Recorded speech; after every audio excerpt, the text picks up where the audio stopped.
Hola, muy buenas noches, bienvenidos a una emisión más de A Fondo, espacio de entrevistas periodísticas donde abordamos aquellos temas que son relevantes para nuestra comunidad.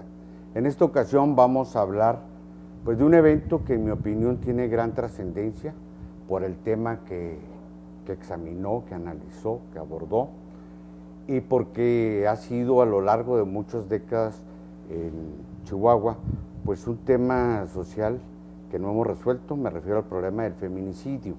Los días 21, 22 y 23 de septiembre se realizó en el Teatro de Cámara una audiencia sobre este tema del feminicidio y en general la violencia de género, convocada por el Tribunal Permanente de los Pueblos.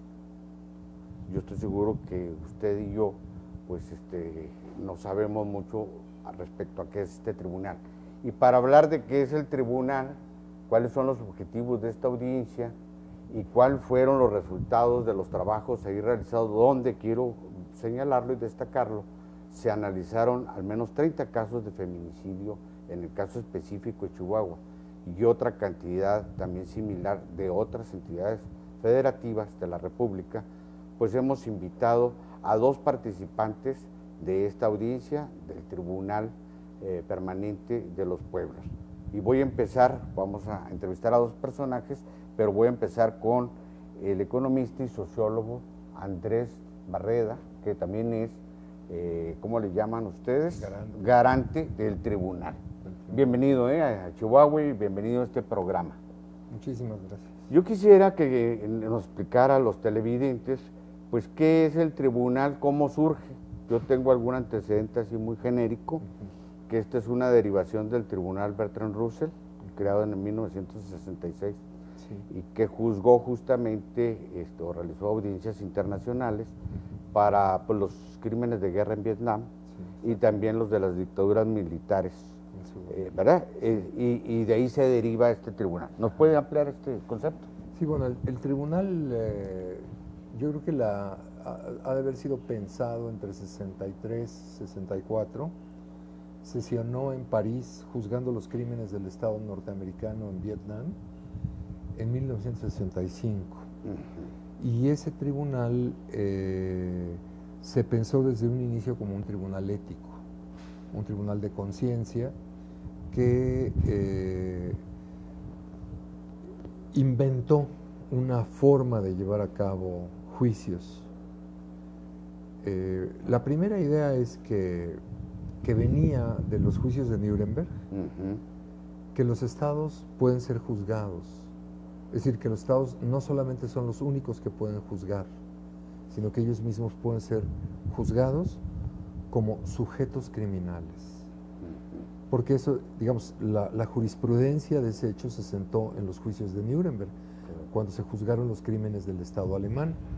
Todos los estados del mundo que participaron, digamos, en la guerra mundial, los principales estados del mundo juzgaron al Estado alemán, al Estado nazi, por los crímenes cometidos en la Segunda Guerra. Claro. Entonces, con mucha inteligencia, Bertrand Russell, invitando a Jean-Paul Sartre, al filósofo francés, dicen, bueno, esto sentó jurisprudencia, vamos a evaluar si el Estado norteamericano está cometiendo crímenes. Y si es así, juzguémoslo. Entonces, ¿quiénes lo van a juzgar? En este caso, no son otros estados. Si dicen, bueno, pues quienes pueden juzgar al Estado es toda la sociedad en su conjunto, porque finalmente el Estado se debe a la sociedad. ¿Cómo la sociedad podría juzgar al Estado? A través de personalidades éticas que tengan un gran reconocimiento mundial y nacional, vamos a decir, de los pueblos. Por ejemplo, invitaron de parte de México, para que se entienda el nivel de seriedad con el que operaron, de México invitaron como juez en 1965 a Lázaro Cárdenas, al expresidente de México.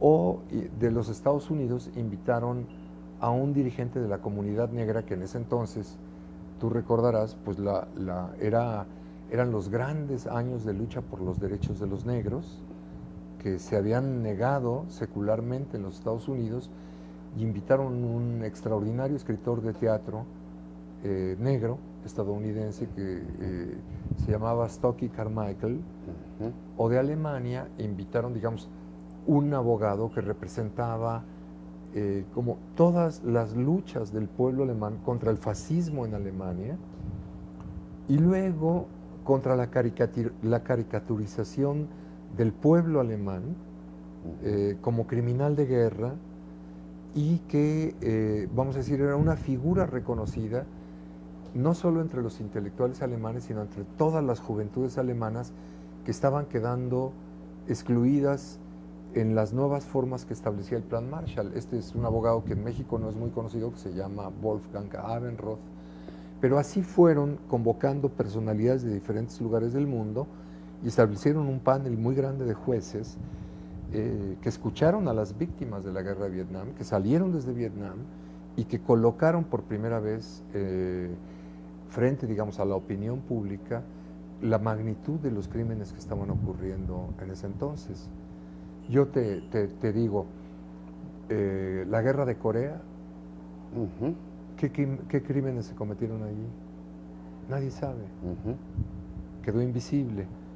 Pero si te digo los crímenes de la guerra de Vietnam, todo el mundo sabe. Bueno, esta es la idea del tribunal. Volver visible un problema que es invisible y colocarlo ante la opinión pública, es decir, volverlo patrimonio crítico de la opinión pública mundial.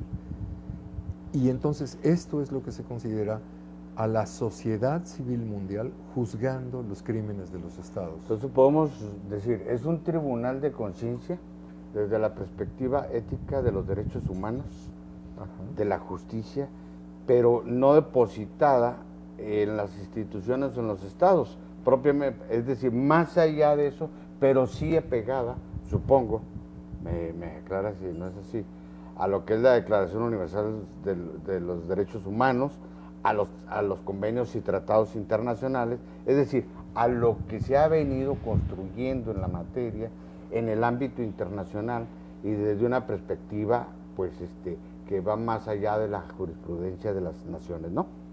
¿Así es? Por supuesto, y es algo más. A ver. Es todo lo que acabas de decir y un poco más, ¿no? Es la Declaración Universal de los Derechos Humanos más la Declaración Universal que se va a ir elaborando en el primer Tribunal Russell y en el segundo Tribunal Russell y que al final termina siendo formulada como la Declaración Universal de los Derechos de los Pueblos. De los pueblos, sí. Que se refiere, en Argel, que se refiere a los derechos colectivos de los pueblos. Eso es muy importante. Claro, porque los derechos humanos están pensados como derechos individuales, ¿no?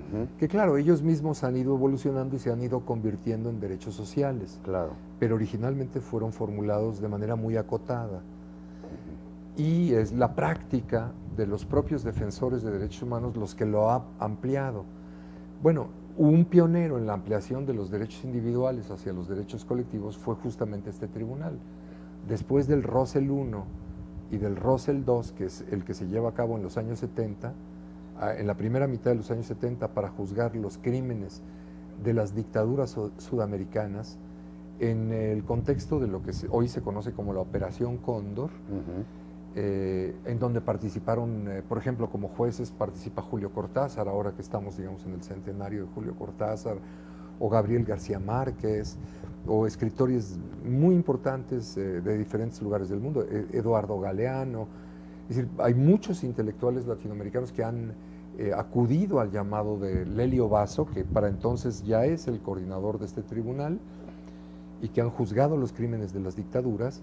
Bueno, después de ese andar, que es un andar más o menos de unos 17 años, de unos 12 años, ellos consideran que es muy importante sentarse a pensar qué está ocurriendo con los estados, qué está ocurriendo con las empresas transnacionales que van acotando, reduciendo el ejercicio del derecho y de la política por parte de los estados, qué está ocurriendo, digamos, con la plataforma jurídica misma sobre la cual se piensa el derecho Y entonces consideran que es necesario formular, explicitar cuál podría ser esta nueva plataforma de derechos jurídicos. Y me llama la atención esta última parte.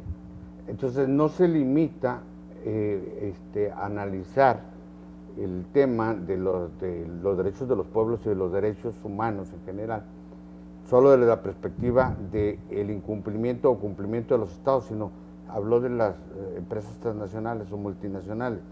También en el ámbito ese Claro, por supuesto. Julio Cortázar, mucha gente conoce esto, escribió un cómic que se llama Fantomas contra las empresas transnacionales. Ese es un manual de difusión del tribunal, que muchos leímos en México sin saber qué era el tribunal. Porque bueno, Julio Cortázar escribió un cómic, qué divertido, es sobre, ¿no? Sobre fantomas, en donde se evalúa en 150 años el modo en que se ha estado modificando la dimensión y el ámbito de actuación de las empresas transnacionales, copando y acotando la propia actuación de los estados. Ese texto se puede consultar en internet, está como cómic, está fácilmente al acceso. Claro. Bueno, el tribunal, además de basarse en esta Declaración Universal de los Derechos Humanos, tiene, digamos, como otro principio muy importante la idea de que el derecho no es materia única y exclusiva, vamos a decir, de los juristas, de los jueces, de los abogados o de los legisladores, sino que el derecho se produce socialmente por el ejercicio, por la discusión, por las necesidades, por los cuestionamientos, por las luchas que la población lleva a cabo. El mejor ejemplo es la Constitución de 1917. Claro. Vamos a una pausa y regresamos con este tema. Como podrá usted apreciar, está muy interesante esta conversación.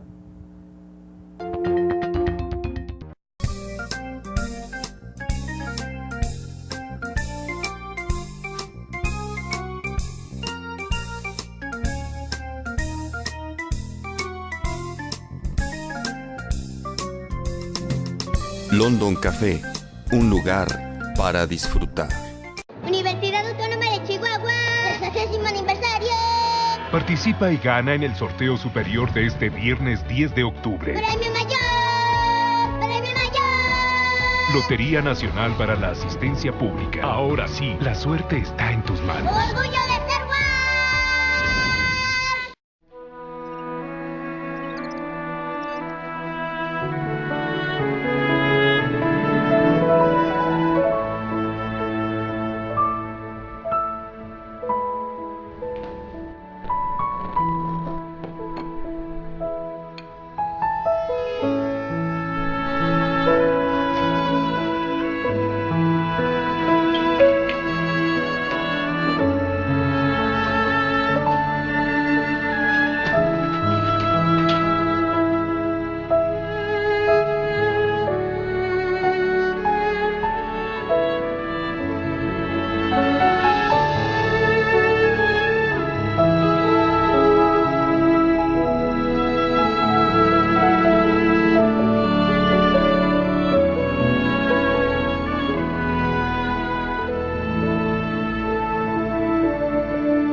Fíjese qué concepto tan interesante. El derecho como construcción social. Y por lo tanto, pues no se deja en manos solo de jueces, procuradores o abogados, sino es una construcción social. Me gustó mucho este concepto. ¿Cómo se traduce todo esto en términos de México? Porque sé que, ¿en cuántos países está el tribunal? En cualquier país que lo solicite. Pero ahorita más o menos, ¿de qué estaríamos hablando? Bueno, la pregunta no es en dónde está el tribunal, sino por dónde ha pasado. O por dónde ha pasado, bueno, exactamente. Porque no quiere decir que se quedan oficinas del tribunal operando. No, sí, pero son capítulos que el tribunal va abriendo, va abriendo conforme se le solicita. Okay. Por ejemplo, hubo un capítulo para atender la invasión de China sobre el Tíbet. o un capítulo para atender la invasión de la Unión Soviética sobre Afganistán. Pero también se atienden problemas. Por ejemplo, hubo un capítulo en Bangalore hace un par de años para atender el uso destructivo de los agroquímicos. O hace unos pocos meses ocurrió un capítulo en Canadá para atender la actuación de las empresas transnacionales.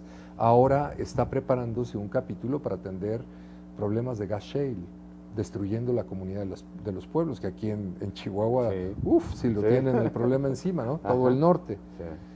Entonces, el tribunal atiende también, por ejemplo, la actuación de las empresas transnacionales.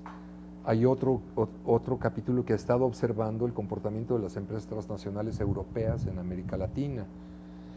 Pero la mayor parte de casos son casos, vamos a decir, de países donde ocurren graves violaciones de derechos humanos, gravísimas violaciones. Es decir, el tribunal acude a los peores lugares del mundo, para decirlo de manera muy sencilla, ¿no? Y esto me lleva entonces a esta pregunta. Entonces, desde la perspectiva del tribunal, ¿México está entre los peores lugares del mundo? ¿En qué aspectos? Porque pues aquí se crea un capítulo México, ¿no? Sí. ¿Cuándo se creó y por qué se creó? Es la pregunta. Esa es la pregunta, sí. Y claro, cuando lo solicitamos en Roma, también dijeron, pero ¿cómo México? Si México es un país democrático, es un país con tradición de asilo, es incluso un país con tradición antifascista, ¿por qué vamos a ir a México, no? Ajá. Entonces, bueno, pues no bastó simplemente, digamos, que en un reporte habláramos pues de los crímenes de migrantes, de los feminicidios, de los numerosos genocidios, de los interminables fraudes electorales, de la represión contra los movimientos sociales, del asesinato de líderes sociales, sino que se organizaron talleres en donde redes de organizaciones, decenas de organizaciones, recibieron, digamos, a los responsables del tribunal y expusieron la situación de crisis que existía en México, y el tribunal consideró que era urgente su presencia en este país. Eso se decidió en 2010 y el tribunal se instaló en 2011 para acopiar pruebas, documentar gravísimas violaciones. Podríamos decir, bueno, México es el país de más violencia en todo el planeta en contra de migrantes. En ningún lugar del mundo se masacran migrantes y se los coloca en fosas clandestinas a lo largo de las rutas migratorias. En ningún país se ejerce tanta violencia contra las mujeres que migran. Todas tienen que tomar pastillas anticonceptivas. En ningún país se ejerce tanta extorsión por parte de las autoridades migratorias, policíacas, del ejército en contra de los migrantes. Es decir, tenemos la medalla de oro en maltrato de hondureños, de guatemaltecos, de centroamericanos, de negros. Es un país que se ha convertido en un país xenofóbico, brutal en contra de los migrantes. Y esto ocurre mientras el feminicidio crece. Somos el primer país en feminicidio del planeta. No solo por lo que ocurre en Chihuahua, sino por lo que ocurre en todo el país. En todo el país, sí. En todo el país. Generalizado. El Estado de México ha rebasado en materia de violencia. Y no lo digo yo, lo dice Amnistía Internacional, es decir, una organización internacional fuera de toda duda, ¿no? Y bueno, ¿cuántos genocidios tenemos en México sin ser atendidos? ¿Cuántas desapariciones forzadas tenemos sin ser atendidas? Está desatada una violencia estructural en contra de la población. Tenemos el país con el salario más bajo del planeta, ¿no? Y sin embargo, además de esa violencia estructural, todavía se le niegan los derechos a cualquier sindicato que pelee por derechos laborales. Es materia de estigmatización y de linchamiento mediático, como ha sido el caso del SME, como ha sido el caso de Atenco, como ha sido el caso de las trabajadoras de Mexicana. Cualquier organización social que reclame derechos es objeto inmediatamente copada por la materia por los medios, ¿no? Y bueno, pues también somos el primer país en asesinato de periodistas en el mundo. Y estamos hablando y esto es muy, muy importante lo que se está señalando, porque cualquiera que vea a México desde una perspectiva, por ejemplo, estrictamente de la norma jurídica, pues va a decir, pues México va muy bien, porque ha suscrito prácticamente todos los tratados internacionales en materia de derechos humanos. Ha impulsado una reforma a nivel constitucional en junio de 2011 en materia de derechos humanos, modificó su marco constitucional, se planteó, existen comisiones nacionales de los derechos humanos. Bueno, la imagen, y porque esa es la que se vende oficialmente, es de que México está a tono y se está armonizando y se está actualizando y está comprometido con los derechos humanos. Pero lo que me estás diciendo en esta otra óptica desde abajo o desde lo que socialmente es visible y se expresa socialmente, pues entonces estamos hablando de dos Méxicos, ¿no?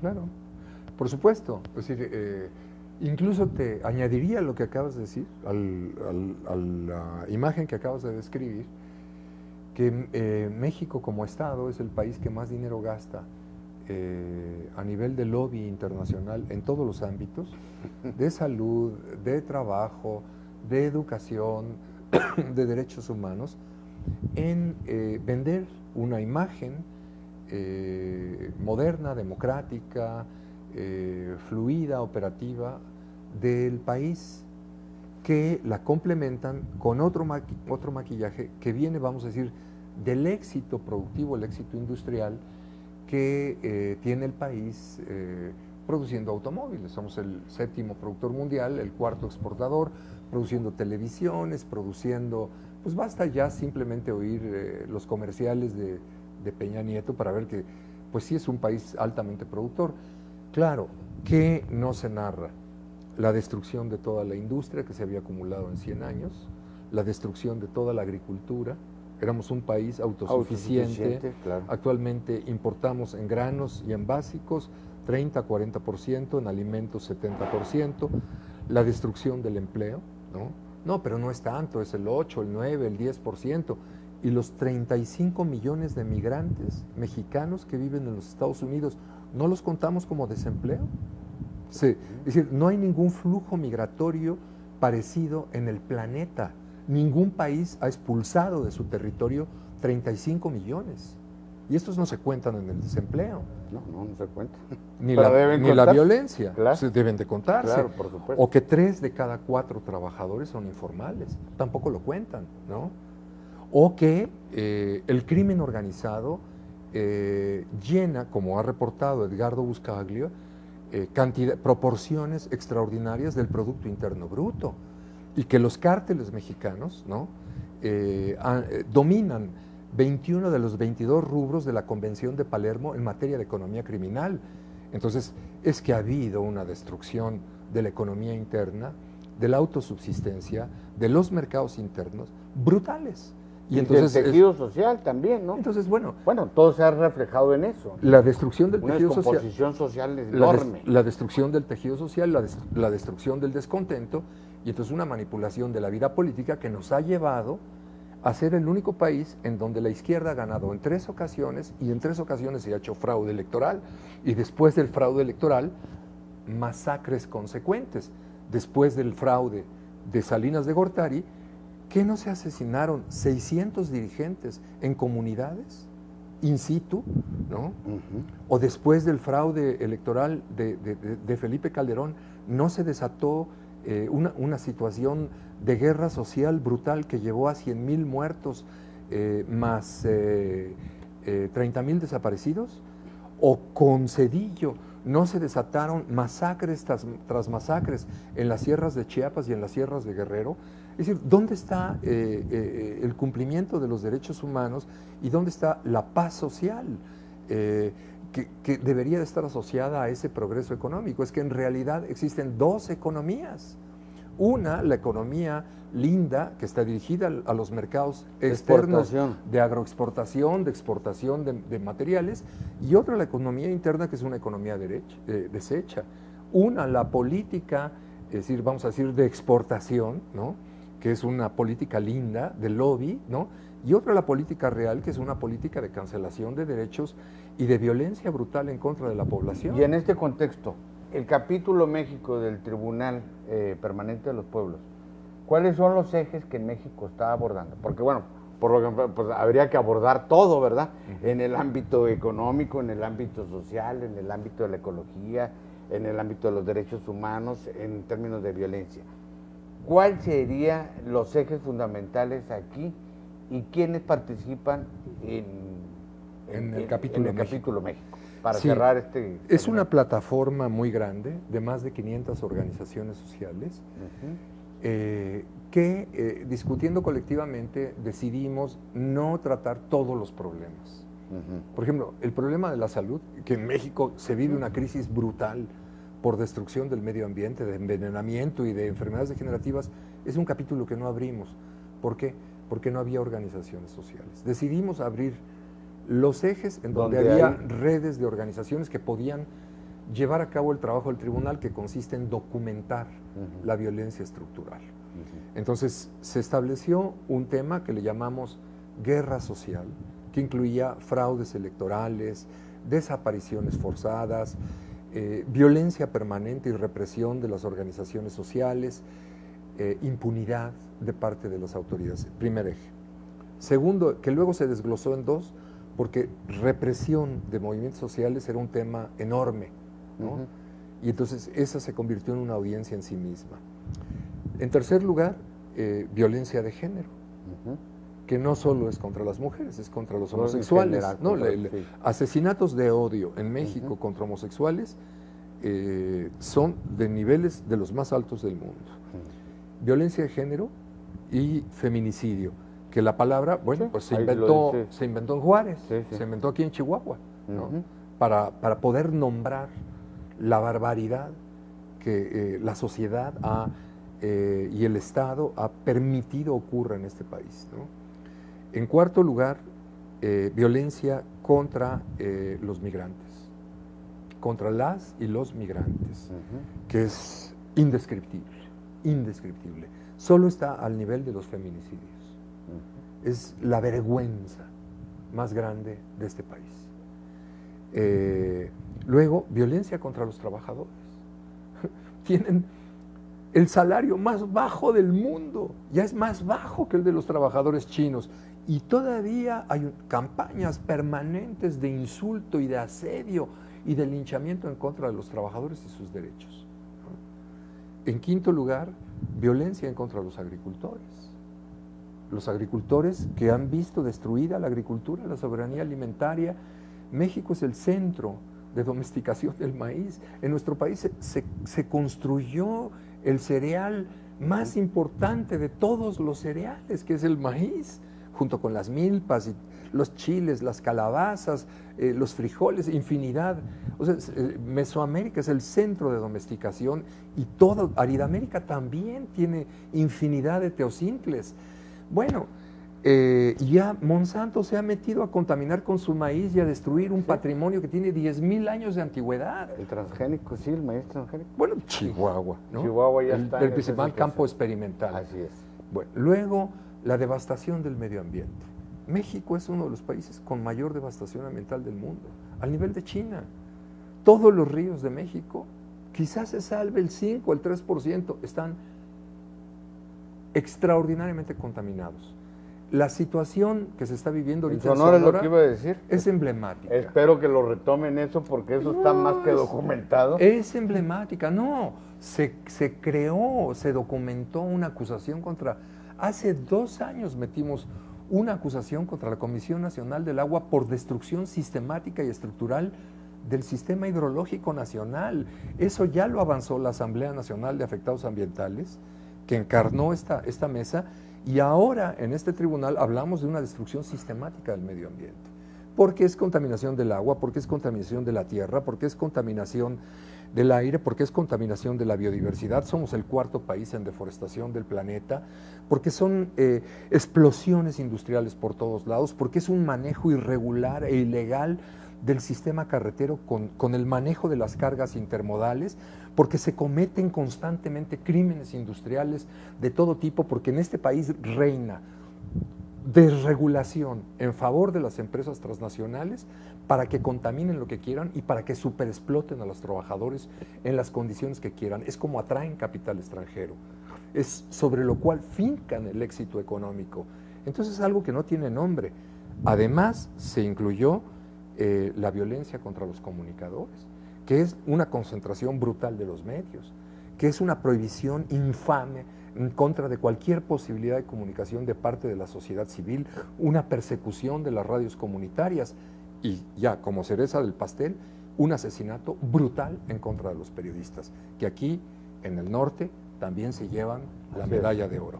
Y luego, después de comenzar con estos temas, pues dijeron, oigan, pero si ya destruyeron todo el sistema educativo, los maestros se metieron a organizar una audiencia de educación.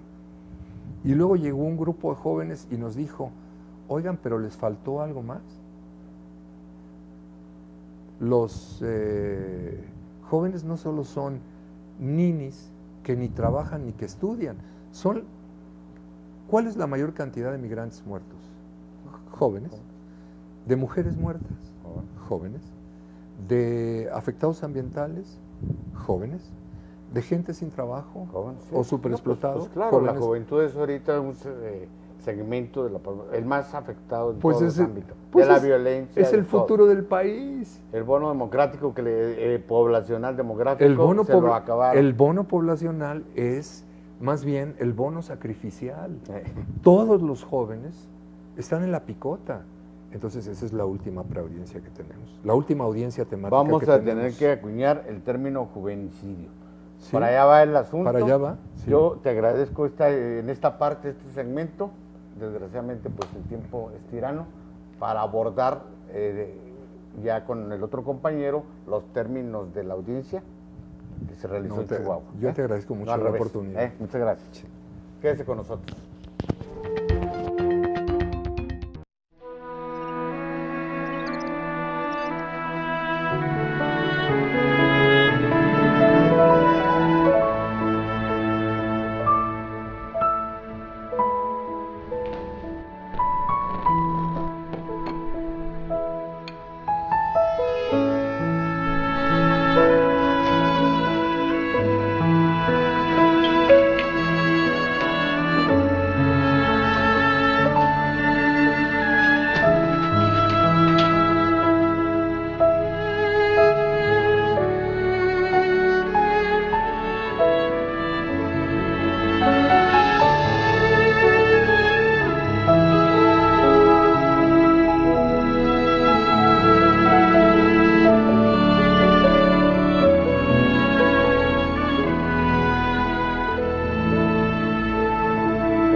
Gracias por continuar con nosotros. Vamos a esta segunda parte, y digo segunda parte porque tenemos otro invitado. Él es el licenciado Raimundo Espinosa, él es politólogo también, asesor del tribunal. Y con él queremos hablar en específico de los temas que se abordaron en la audiencia del 21, 22 y 23 de septiembre. Porque bueno, hasta donde yo recuerdo, me corrige si no es así, también ya se había realizado una audiencia en Ciudad Juárez en los temas de migración, de migrantes, de libre comercio y otras cosas, ¿no? Aquí ahora fue el tema del feminicidio, Claro. ¿verdad? Claro. Entonces, ¿por qué? ¿Por qué aquí en Chihuahua? Bueno, Ya de alguna manera nos pusieron el escenario, panorama nacional. Anteriormente. sí, bueno, primero le agradezco la oportunidad. Yo creo que con lo que habría que empezar es pues hacer un recuento de la participación que ha tenido la sociedad civil organizada de Chihuahua, los colectivos, las organizaciones, las compañeras y compañeros en Chihuahua, en el proceso del capítulo México del tribunal, ¿no? Porque, bueno, si bien ahora recientemente hemos celebrado esta audiencia temática sobre feminicidio y violencia de género, lo cierto es que la participación de la gente de Chihuahua ha sido constante en todo el proceso. De entrada, bueno, de entrada yo mismo soy de Chihuahua, ¿no? Pues he tratado de ser muy atento, ¿no?, a todo lo que nos han expuesto los compañeros desde el principio. La primera audiencia, ¿no?, que realizó el tribunal, ya abierto el proceso en México, pues fue una audiencia que titulamos Audiencia General Introductoria. Esa audiencia hubo mucho debate en un principio, ¿no?, por dónde, ¿no?, dónde hacer esta primera audiencia que enmarque el trabajo de los siguientes 3 años. Entonces, finalmente se decidió que fuese en Ciudad Juárez. Esto sucedió en el año 2012, mediados de 2012, ¿no? Se escoge Ciudad Juárez porque, primero porque es una ciudad paradigmática de la violencia estructural que azota el país, ¿no?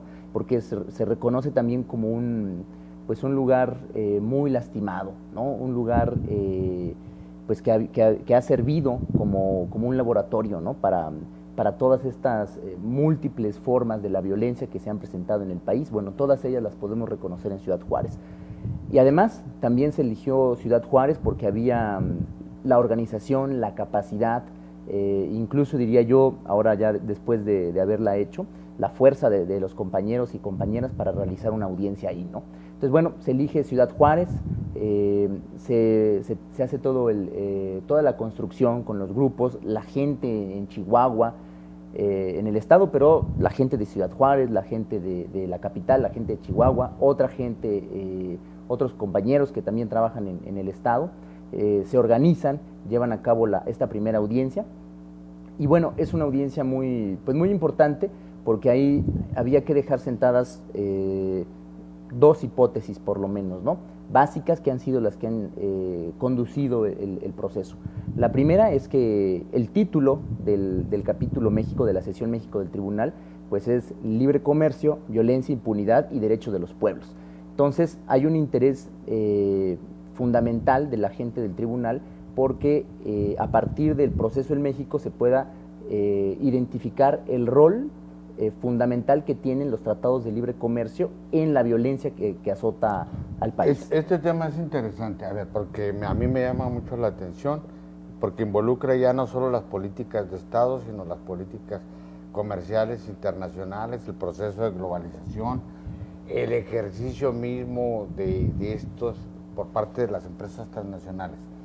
¿Ustedes consideran que esa violencia estructural, como la denominan, en buena medida está vinculada a esta apertura comercial, a esta modificación? Pues lo dijimos en el segmento anterior, nos lo dijo Barreda, de desmantelamiento del mercado interno, desmantelamiento del país en aras de un proyecto de globalización e inserción en el mercado global. Sí, mire, hay que tener muy claro, ¿no?, el papel que tiene los tratados de libre comercio, específicamente el TLCAN, por las implicaciones geopolíticas que tiene la relación con Estados Unidos y las necesidades de Estados Unidos. Entre ellas necesita subordinar México, ¿no?, para cubrir sus propias necesidades.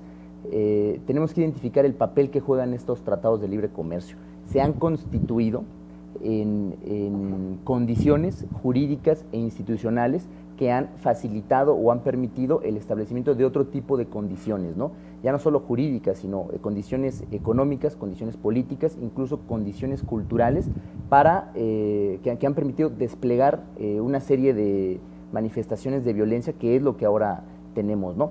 Si nosotros pensamos los tratados de libre comercio dentro de pues todo lo que podríamos denominar el giro neoliberal, ¿no?, los últimos 6 sexenios, dentro de este paquete de reformas estructurales, de ajuste estructural, que son las políticas económicas neoliberales, y lo comparamos con, por ejemplo, los contenidos sociales y los principios nacionalistas de la Constitución de 1917, nosotros vamos a encontrar una gran distancia, ¿no?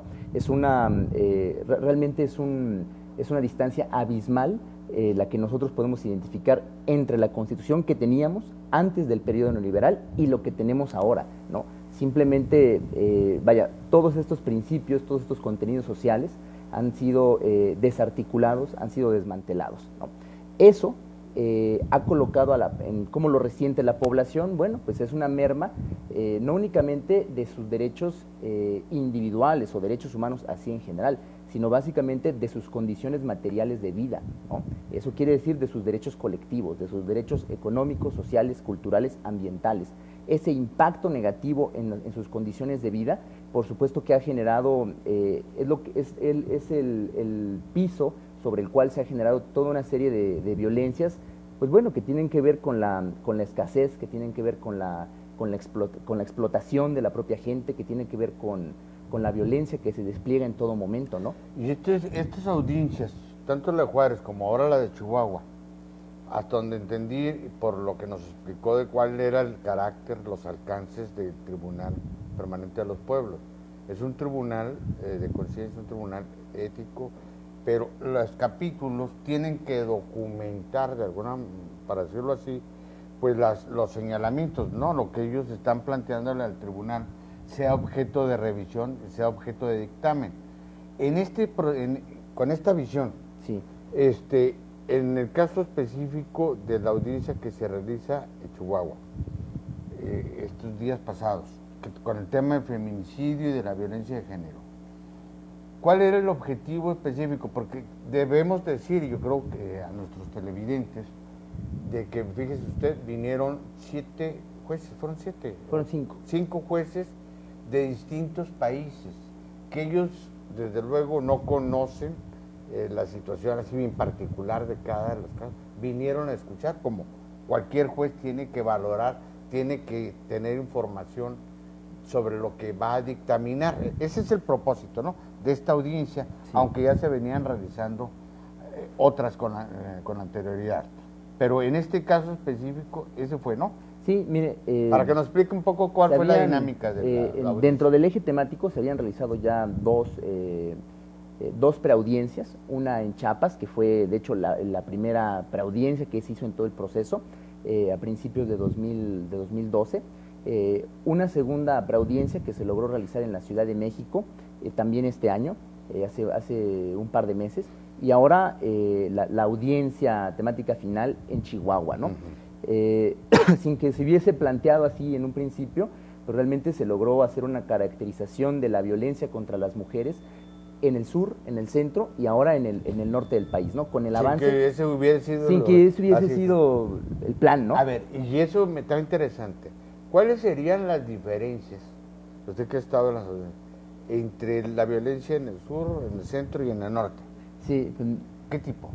Sustancialmente, encontramos muchos puntos en común, ¿no? La violencia, los casos de militares que violan, ¿no?, indígenas, que violan mujeres indígenas, como es un caso muy importante que se presentó en Chiapas.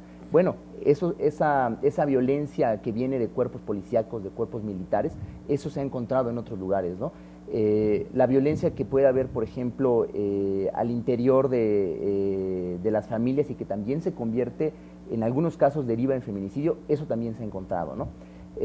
Son varios puntos. Pero en el centro de la República, por ejemplo, en el centro de la República, lo que se presentó... Hidalgo, supongo que hay fenómenos muy grandes de la trata de personas, ¿verdad? ¿no? La trata de personas, por ejemplo. En el caso de Tlaxcala, en la Ciudad de México se presentó el caso con las compañeras del Centro de Derechos Humanos Fray Julián.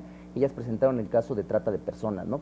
Y realmente lo que se dejó ver es pues toda la red, ¿no?, de personajes que están participando y las formas en las que pescan, atrapan, ¿no? Incluso, bueno, raptan a las mujeres y las someten para que se presten a participar en la red de trata de personas. ¿Y en el norte? ¿No? En el norte, bueno, el norte del país es, pues es muy, tienen la fama de los casos de feminicidio, ¿no? Casos de feminicidio que, bueno, quizás si lo comparamos, y es algo que se decía en la audiencia, con lo que sucede en el Estado de México, resulta que encontramos más casos de feminicidio en el Estado de México que acá, solamente que allá no están visibilizados.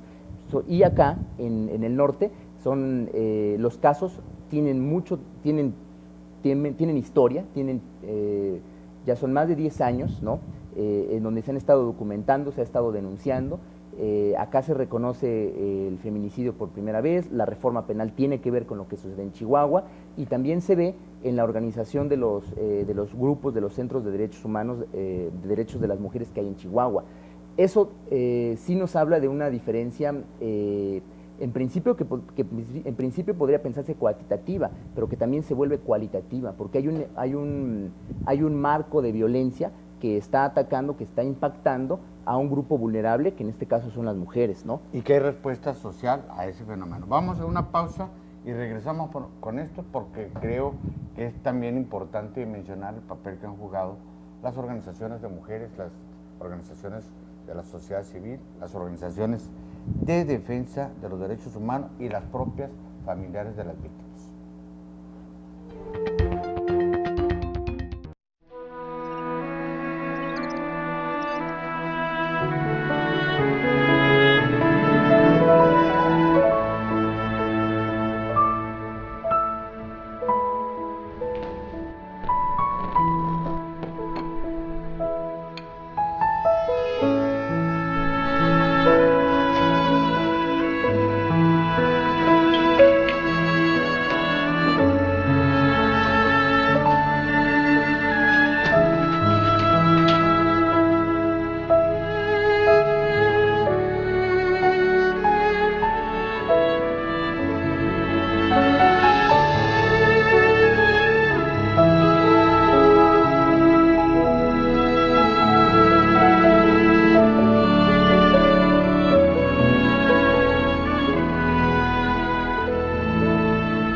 Entramos al segmento final y yo quisiera cerrar esta interesantísima conversación, entrevista, con dos distinguidos miembros del Tribunal Permanente de los Pueblos, capítulo México, en relación a que nos informaran, nos narrara un poco a nuestros televidentes cómo se desarrolló, cuáles fueron la participación, quiénes participaron, porque esto que yo decía en el segmento anterior me parece muy relevante, que hayan estado dando su testimonio familiares de las propias víctimas, explicando las circunstancias, y de alguna manera qué ponderación se hizo de la respuesta del Estado, y cuando hablo del Estado me refiero a todo lo que este concepto engloba, ¿verdad? A esta problemática, a esta situación que efectivamente pues, para Chihuahua ha sido un lastre y también un estigma, ¿no? En términos nacionales e internacionales. ¿Nos puede informar? Claro, pues lo primero que salta a la vista, ¿no? Que saltó a la vista en la audiencia es que es pues la fortaleza de las compañeras, ¿no? Eso es algo que se tiene que reconocer.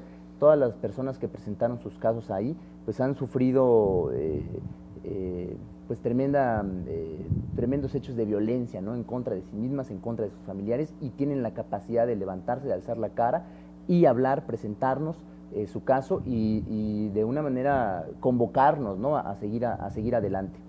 Lo que se vivió en la audiencia, a mí me parece, no fueron únicamente los casos de violencia de género, de violencia contra las mujeres o de violencia feminicida o feminicidios, ¿no? Sino también lo que se deja ver pues es una política generalizada de asesinatos en contra de grupos de población, ¿no? Eso para la Corte Penal Internacional podría incluso encuadrar en el tipo de genocidio, ¿no? Realmente eso es algo que se planteó, que tiene mucha fuerza y será uno de los elementos que las juezas en este caso o en la audiencia final del tribunal tendrán que valorar. Las compañeras que organizaron la audiencia, ellas mismas habían ya propuesto un programa con ejes temáticos, ¿no? Hablaban de mujeres en situación de guerra, ¿no? Hablaban de la situación de las defensoras de derechos de las mujeres o de derechos humanos aquí en el estado de Chihuahua, hablaban de casos de desaparición forzada, hablaban de los casos de violencia familiar, de violencia sexual, de la trata de personas, hablaban por supuesto del feminicidio y de lo que llamaban ellas la violencia estructural, ¿no? Que un punto muy conmovedor en la audiencia pues fue escuchar toda la experiencia que tiene el Barzón, que tienen los compañeros en la lucha en contra de los desalojos aquí en Chihuahua, ¿no? Todos estos elementos realmente durante los 2 días, no alcanzaron los 2 días de audiencia, ¿no? Para escuchar todo esto.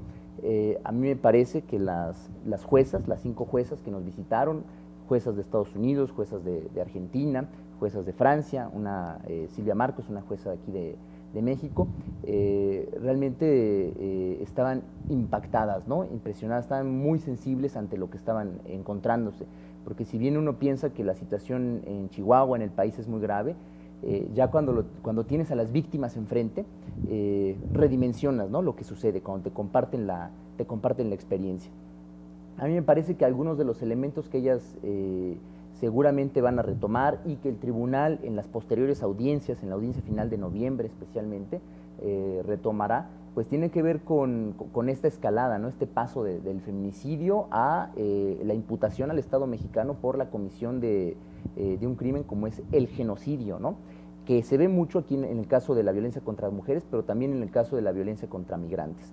También es muy importante pues que se visibilice las diferentes formas que tienen las autoridades mexicanas, el Estado mexicano en su conjunto, para invisibilizar las problemáticas en primer lugar, pero luego para negar el acceso a la justicia. Y también, una vez que las víctimas recorren el tortuoso camino de la justicia en México y de la justicia en instancias internacionales y logran, después de muchísimos vericuetos, triunfos jurídicos, parciales o totales, bueno, pues resulta que el Estado mexicano ni siquiera con eso atiende las recomendaciones o las exigencias de instancias como la Corte Interamericana de Derechos Humanos o las recomendaciones de la Comisión Interamericana, ¿no?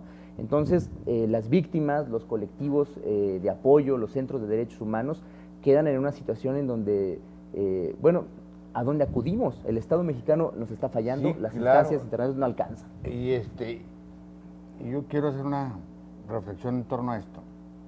Yo creo que este tipo de audiencias, hay que aclararlo, no son vinculatorias en términos jurídicos.